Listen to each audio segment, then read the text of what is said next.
안녕하십니까, 당과학입니다. 오늘은 중학교 3학년 화학 파트의 물질의 변화와 화학 반응식에 대해 공부하도록 하겠습니다. 자, 먼저 물질의 변화에는 물질의 고유한 성질 변화 여부에 따라서 물리 변화와 화학 변화로 구분이 되는데, 자, 이때 물리 변화라 하면 물질의 고유한 성질은 변하지 않으면서 모양이나 물질의 상태가 변하는 현상을 물리 변화라고 합니다. 자, 물리 변화가 일어날 때 분자의 종류는 변화하지 않고, 자, 그래서 물질의 성질이 변하지 않으면서 일어나는 게 물리 변화이고, 그러나 분자의 배열은 변화가 일어나서 상태가 변한다든지 모양의 변화가 생기는 것이 물리 변화입니다. 그래서 물리 변화의 예는 액체가 고체가 되든지 액체가 기체가 되는 상태 변화에다가 소금이 물에 녹아 들어가는 용해 현상, 그리고 향수가 방 안에 퍼져나가는 확산, 또는 유리가 깨어지는 것과 같은 모양 변화가 대표적 물리 변화의 예가 되겠습니다. 자, 거기에 반해서 화학 변화라 하면, 화학 변화는 물질이 성질이 다른 새로운 물질로 변하는 현상을 화학 변화라 하고, 화학 변화에서는 원자의 배열이 달라져서 새로운 분자가 만들어지기 때문에 물질의 성질이 다른 새로운 물질이 생성될 수 있는 거야. 되나? 자, 일반적으로 화학 변화가 일어나게 되면 열과 빛이 생성되거나 또는 새로운 기체가 발생할 수도 있고 앙금이 생성될 수도 있다. 되나? 그리고 화학 변화가 일어날 때는 새로운 물질이 생성되기 때문에 물질의 냄새나 색깔, 맛 등의 변화가 생기기도 한다. 되나? 자, 그러면 옆으로 가서 화학 변화인지 물리 변화인지 구분을 해보도록 하자. 자, 1번은 잉크가 물속으로 확산돼 들어가잖아, 그지? 자, 주의할 거는 예를 들어서 잉크가 빨간색이었다 하자. 그러면 물이 붉은색으로 변하겠지? 이거는 잉크 원래의 색깔이 물속으로 퍼져나가서 색의 변화가 생긴 것이기 때문에 물리 변화라고 하셔야 됩니다. 확산 현상은 물리 변화입니다. 자, 물에 황산구리를 녹이면 파란색 용액으로 또 변하겠지, 그지? 이것은 1번과 같은 확산 현상으로서 물리 변화에 들어간다.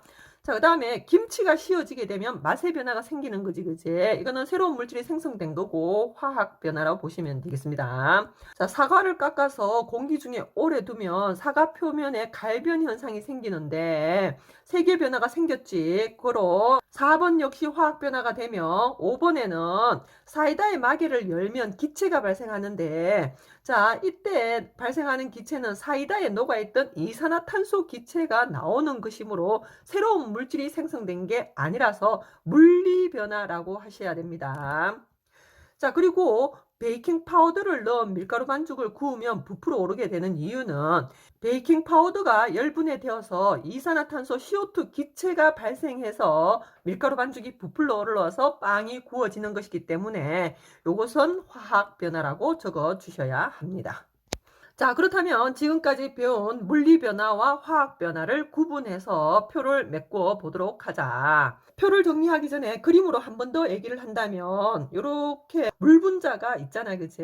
물이 이렇게 액체 상태로 있었는데 물을 가열해서 수증기 상태로 만들게 되면 물 분자 사이 간격이 어떻게 된다고? 넓어지면서 분자의 종류는 그대로 유지하면서 분자의 배열만 바뀐 이런 경우는 물리 변화에 해당하게 되고, 자, 거기에 반해서 물 분자가 있었는데 물 분자에서 수소와 산소가 분리되어 새로운 분자, 예를 들어서 산소 기체하고 수소 기체를 이렇게 만들어내잖아, 그제? 그렇게 되면 원자의 배열이 달라지면서 새로운 분자를 만들었지. 이런 경우가 바로 무슨 변화에 들어간다고? 화학 변화에 들어가게 되는 거지. 자, 요것은 물 분자였다면 이쪽에 오면 산소 분자와 수소 분자가 만들어졌지, 그지? 원자의 배열이 바뀌면서 무슨 변화가 일어난 경우라고? 화학 변화가 일어난 경우가 되는 거지. 됐나? 자, 그렇다면 표로 넘어가서 물리 변화와 화학 변화를 비교해 본다면 물리 변화나 화학 변화가 일어날 때 원자의 종류와 원자의 개수에는 둘 다 변화가 없다. 됐나? 자, 그러하다 보니 물질의 총 질량에도 역시 변화가 없다. 되나? 자, 그러나 물리 변화에서는 원자의 배열은 변화가 없고 분자의 배열의 변화가 있었지, 그지? 되나? 자, 화학 변화는 원자의 배열이 바뀌어서 분자의 종류가 달라지게 됐었고, 그래서 물질의 성질도 어떻게 된다고? 변화가 생긴다고 했다. 변화가 있는 것은 O를 했고 변화가 없는 것은 X를 했다. 되나?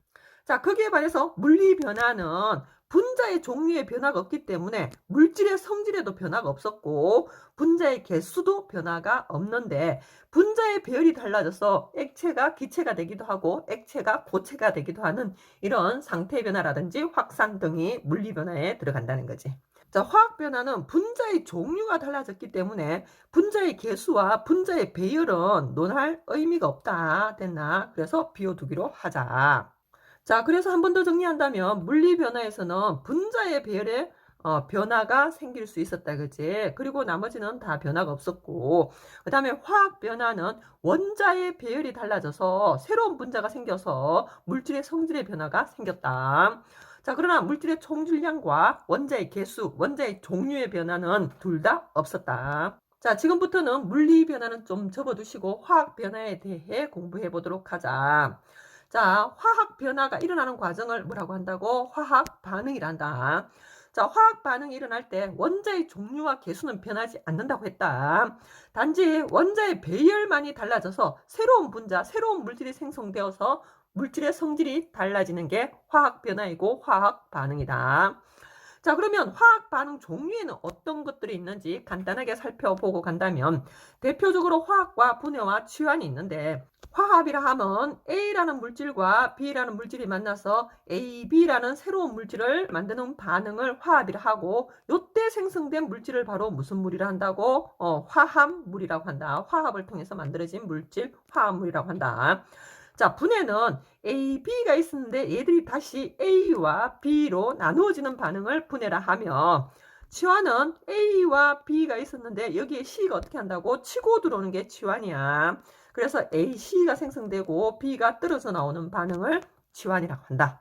화학 반응의 대표적 예에 화학과 분해와 치환이 있고 우리는 이제 화학 반응식을 적어 볼 건데 화학 반응식을 적으려면 일단 화학식의 원리부터 정확하게 알고 있어야 한다는 거지. 됐나? 자, 화학식의 원리에서 A라는 원자가 있을 때 2A와 A2의 차이를 아셔야 되는데 2A라 하면 A가 몇 개 있다? A라는 원소가 이렇게 두 개가 떨어져 있을 경우 2A라고 적어준다면 A 두 개가 이렇게 붙어 있으면 요거는 A2라고 적기로 했고 거기 앞에 만약 3을 적는다면 A2 전체가 몇 개 있다는 뜻이 된다고 3개가 있는 상황이고 그러면 A 원자는 총 6개가 있다는 사실을 아셔야 한다는 거지. 됐나? 자, 그 다음에 A2, B3라 하면 A 원자 2개에 B 원자 3개가 붙어서 독립된 입자 상태로 존재할 때 A2, B3라 적어주고 자, 예를 들어서 2A2B3라고 하면 여기에는 A 원자는 몇 개가 있다고? 4개가 있고 그 다음에 B 원자는 6개가 있다는 사실을 아셔야 한다는 거지. 화학 반응이 일어날 때 화학 반응식을 적으려면 여러 가지 물질들의 화학식을 정확하게 알 수 있어야 화학 반응식을 적을 수 있으므로 이 파트에서 물질의 화학식을 정확하게 기억을 하고 넘어가자. 자, 물질의 화학식은 중학교 2학년 과정에서 한번 언급한 바가 있으니 참고하시고 화학식 안에는 분자식이 있었고 분자식으로 표시할 수 없는 애들은 분자식이라 하지 않고 그냥 화학식이라고 한다. 됐나? 화학식이 좀 더 넓은 범위야. 화학식 안에 무슨 식이 있다고? 분자식이 들어있다는 것도 상식으로 좀 알아주시고 자, 위에 애들은 분자식으로 표시된 것이고 밑에 애들은 분자식이 아니고 그냥 화학식이라 한다. 자, 그리고 분자 상태로 존재하는 물질 중에는 이원자 분자가 많다고 했다. 원자 2개가 붙어서 하나의 분자로 활동하는 애들인데 대표적으로 수소, 산소, 질소, 염소 이렇게 있었지, 그지? 자, 얘들은 H2, O2, N2, Cl2 이렇게 적어주면 되고 자, 물은 잘 알고 있겠지. H2O이며 그 다음에 과산화수소는 물보다 산소가 한 개 더 많아서 과산이었다.